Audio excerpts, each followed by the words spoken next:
Bonjour à toi, dans cette vidéo je vais te parler d'un boilerplate SaaS open source 100% gratuit qui te permet d'avoir toutes les fonctionnalités d'un SaaS en une ligne de commande. Je vais te parler de OpenSaaS. C'est quoi OpenSaaS? OpenSaaS c'est un template, un boilerplate SaaS qui te permet d'avoir toutes les fonctionnalités essentielles d'un SaaS. OpenSaaS est open source 100% gratuit et il est développé en React et Node.js, donc des frameworks populaires. Pour commencer, on va aller dans leur documentation qui est très bien faite. Toutes les infos dont tu auras besoin pour faire marcher ce template-là se trouvent ici. Tu n'as pas besoin d'aller ailleurs. Donc à ta gauche, là, tu as, si tu veux aller voir les détails sur chaque fonctionnalité, donc tu peux y aller. Donc là, par exemple, si tu vas dans l'authentification, tu vois tout ce qui concerne l'authentification. OK? Donc je reviens à l'introduction. Ce template, comme je disais tantôt, il est open source, 100% gratuit et tu peux même l'utiliser pour le commercialiser. Ok, il vient avec plusieurs fonctionnalités intégrées.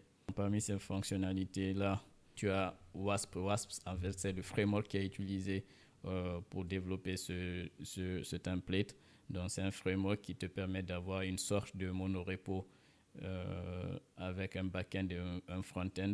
Ok, donc le back-end en Node.js et le front-end en React et tout ça avec un ORM Prisma qui est l'ORM qui va te permettre de dialoguer avec ta base de données. Il intègre Astro pour si tu veux faire de la documentation ou tu veux mettre en place un blog pour parler de ton projet. Il intègre Stripe pour les paiements et les abonnements. Plausible et Google Analytics pour voir comment les utilisateurs utilisent ton application. OpenAI pour si tu veux intégrer ChatGPT ou toutes les fonctionnalités que propose OpenAI. Il intègre aussi AWS S3 pour l'upload de fichiers. SendGrid et Mailgun pour l'envoi de mails, tu as le choix entre les deux. Ou Tailwind CSS pour comme framework CSS. Tailwind pour le dashboard admin. Okay, dans Tailwind là, tu as plein de composants Tailwind CSS que tu peux réutiliser un peu partout dans le projet. Parce qu'il utilise ce template là, il y a plein de fonctionnalités qui viennent avec, notamment l'authentification par mail ou par tous les réseaux sociaux que tu veux. Okay. Il est développé en TypeScript, donc comme back et front, tout est en TypeScript. Il intègre des jobs, donc tu peux configurer des crons qui vont tourner en background, qui vont exécuter des actions comme l'envoi de mail par exemple.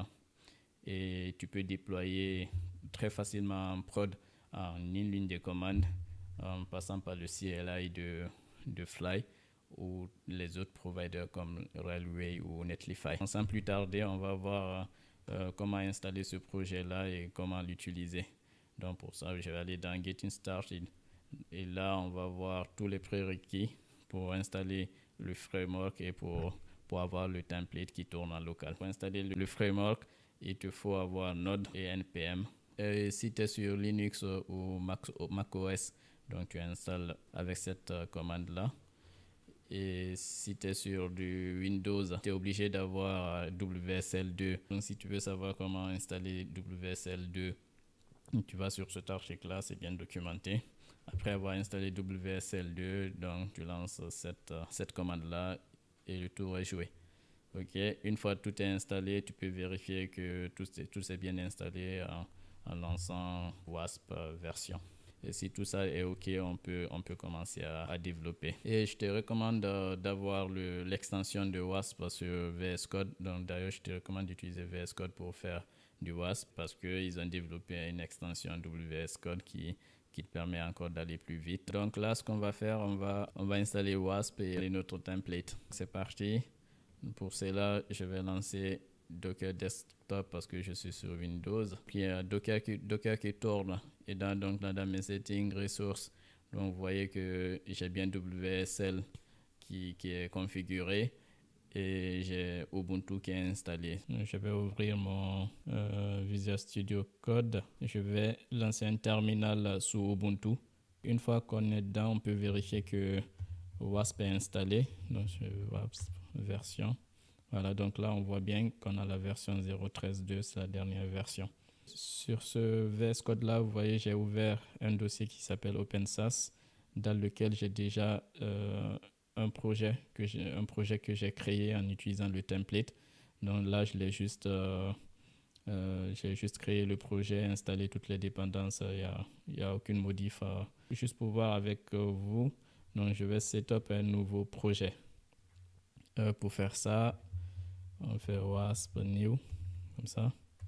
Donc là, il nous demande le nom de notre projet. On va l'appeler démo. On va l'appeler démo OpenSAS. Quelque chose comme ça. Il nous demande de choisir un template pour créer notre projet. Donc il y a le basic. Donc c'est le template basique de WASP ou ToDo.js. C'est un projet ToDo, ou SAS. Donc c'est ce qui nous intéresse là. Donc c'est le template qui va nous permettre de créer un boilerplate SAS. Et donc on va choisir ça avec le numéro 3. Là on exécute. On est en train de créer les choses et ici on voit bien que le dossier est créé et dedans avec plein de fichiers. Ces fichiers là correspondent au boilerplate SAS dont je vous ai parlé tout au long de cette vidéo. En attendant qu'il finisse là, on va parcourir rapidement ce fichier. Ce dossier, on voit dedans il y a 3 sous-dossiers, donc app qui contient le projet, blog qui contient le blog associé à ce SAS là. Donc c'est tout à l'heure je vous ai parlé de Astro. Donc il est intégré à ce boilerplate là.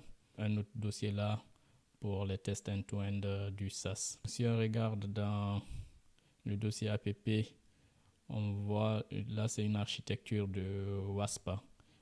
On voit un package.json qui contient les dépendances, le fichier main.wasp. Donc c'est le fichier principal d'un projet WASP. Donc il faut savoir que WASP est un framework déclaratif. Ici on le voit. Et dedans, en fait, tu déclares toutes tes dépendances, on va dire, de ton projet. Tout au début, on a le nom de ton projet, ici, OpenSAS, et la version de WASP que tu veux utiliser. Donc la title head correspond aux informations là que tu retrouves dans les fichiers HTML. Donc le titre, les head où tu déclares tes méta, tes scripts. Un peu plus bas, tu as un objet hôte qui va correspondre à l'authentification que tu veux avoir pour ton projet. Là, les méthodes, donc pour ce OpenSAS, il y a l'email qui est configuré par défaut.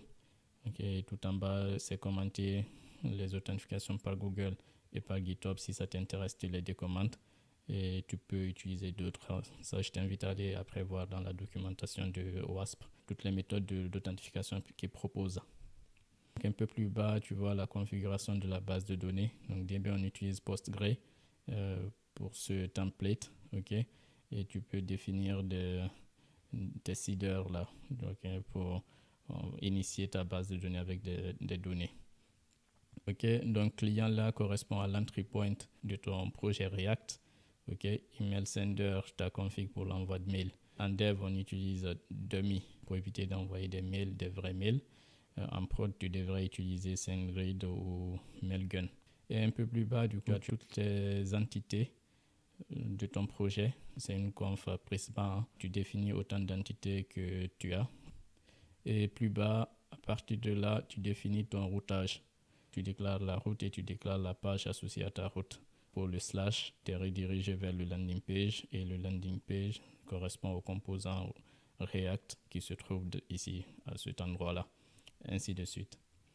Et un peu plus bas, tu as la configuration de la partie back-end.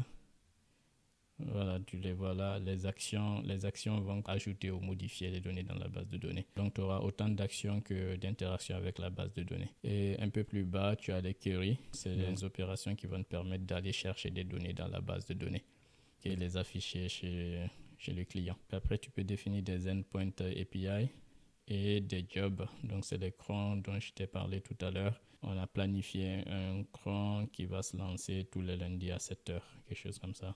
Donc, tous les lundis à 7h, tu as cette méthode-là qui se déclenche. Voilà, donc tu peux avoir autant de jobs aussi que tu veux.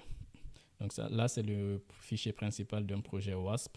À partir de ce fichier-là, il va compiler pour te créer pour te créer du code que tu vas réutiliser dans ton côté back et côté front.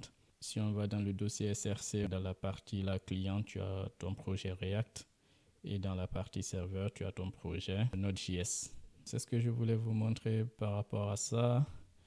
À peu près, vous voyez à quoi ça ressemble. Donc là, on voit qu'il a fini de créer notre projet et il nous indique la suite, les différentes opérations à faire. Ce qu'on doit faire, on doit se positionner dans le dossier, dans le projet. Donc, c'est le dossier app. Donc, on va faire ça. Donc, je dois aller dans démo app. Donc, app.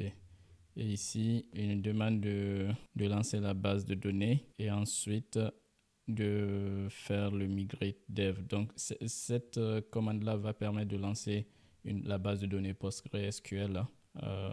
Voilà, donc il n'y a rien de spécial. Mais en fait, je ne vais pas le faire dans ce projet-là parce que ces différentes actions-là prennent du temps. On va directement aller dans le dossier que j'avais déjà préparé, le projet là, MySAS, ok. Je reviens sur les commandes. Donc, cette commande-là va permettre de lancer. Et là, cette commande wasp-db migrate dev va initier la base de données. Donc, en fait, quand on lance cette commande-là, wasp derrière va parcourir le fichier principal à main.wasp et toutes les entités qu'on a définies ici. Donc, toutes les entités qu'on a définies là, voilà, il va les interpréter comme étant des tables, les tables de notre base de données. Ok, donc on va voir là, cette entité user là, on aura une table correspondante user et avec ses différents champs. Et il va aussi créer les relations. Tu vois, dans ce user là, on a GPT response, donc c'est une table GPT response et on a une relation one to many. Et ainsi de suite. Par défaut, comme on n'a pas encore lancé la commande, le dossier de migration n'existe pas, contrairement au projet que je vous ai déjà préparé. Donc dans app, on a le dossier migration parce qu'on a déjà lancé cette commande wasp-db migrate dev. Et dedans, on a le fichier de migration.sql qui va contenir toutes les tables que WASP a générées pour nous. Ok, donc on a les tables et toutes les relations qui vont avec. Il fait les contraintes, il crée les index tout en bas, donc il crée les index. Cette commande-là va permettre de faire ça. Et ensuite, il nous demande de copier le fichier env, l'exemple en fichier env.server. Et donc, dans ce fichier-là, on va déclarer toutes nos clés, etc. Et juste après, on doit faire wasp start pour démarrer le projet.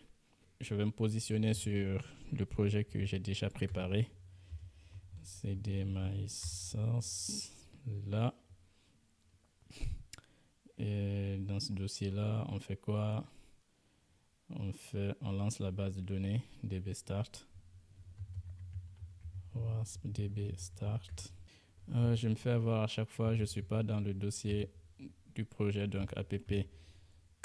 Je refais wasp dbstart pour démarrer notre base de données.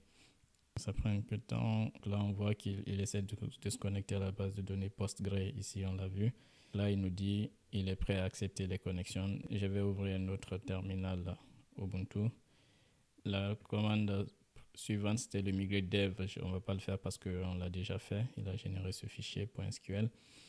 Et la commande suivante après, c'est la copie du fichier mserver en exemple en env.server. Donc, je l'ai déjà copié, on l'a ici. Dans ce fichier-là, on a toutes les variables d'environnement. Donc, ici ta clé Stripe, tes produits Stripe. Donc, tout ça, il faudra le faire dans ton dashboard Stripe. La clé webhook. OK. Et cette variable-là va contenir tous les comptes qui sont admin. Donc, quand tu vas créer un compte sur le projet, l'email utilisé à la création du compte, faudra le mettre ici si ce compte-là est considéré comme admin. Tu peux mettre là autant de comptes que tu veux, tu les sépares par des virgules. Ici, tu as des variables Google, SendGrid, OpenAI et la clé OpenAI. Plausible si tu veux utiliser les analytics avec Plausible. Google Analytics si tu préfères Google. Et ta clé AWS 3 pour l'upload de fichiers si tu veux bien sûr faire de l'upload de fichiers dans ton SaaS. La suite, c'est de démarrer WASP. Je vais me positionner dans le dossier MySAS et là, app.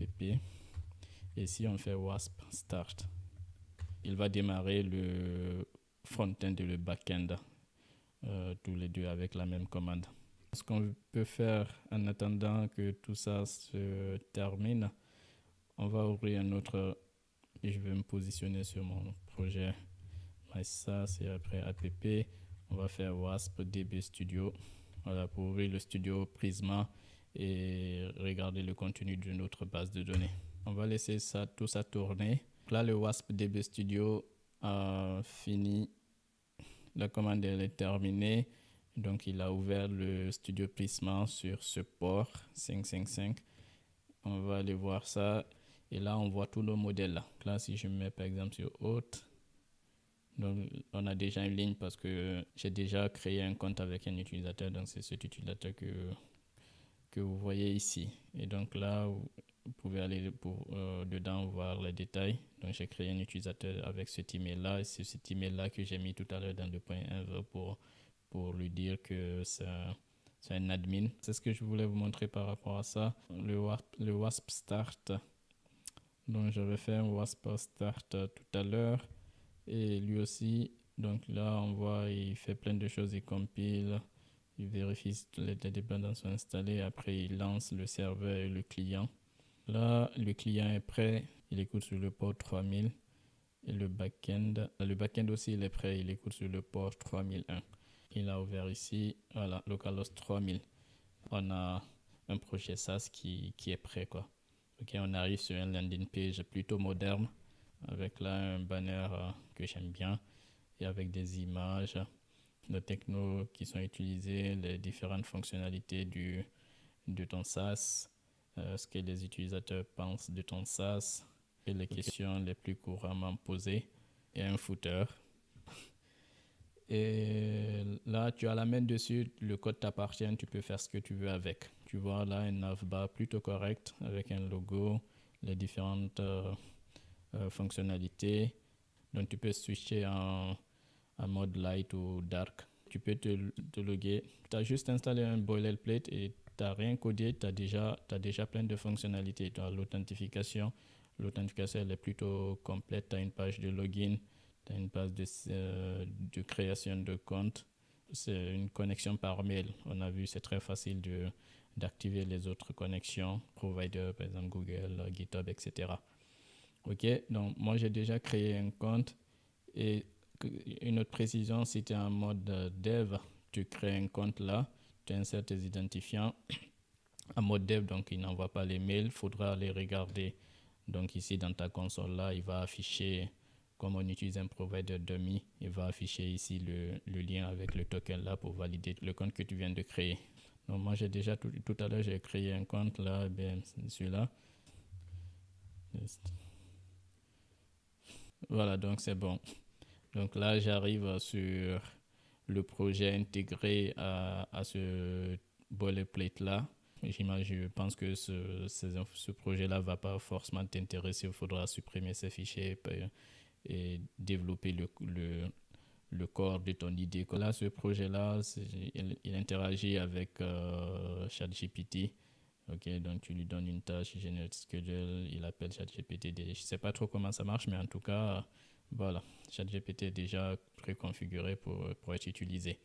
Donc là, tu as le file upload pour un exemple pour uploader sur AWS S3. Ici, tu as tes différents plans.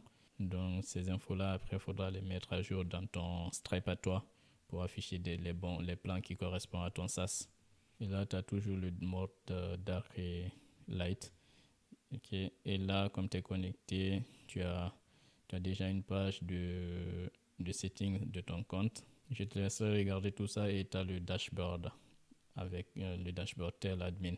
Ok, un dashboard plutôt correct avec là des menus par là, gestion de tes users, les settings, des composants prêts à être utilisés, donc les charts, les formulaires, ok, le calendar si tu veux utiliser un calendrier et des composants. Tout ça, c'est des composants Tailwind. tu as un dashboard plutôt correct pour suivre l'évolution de ton SaaS.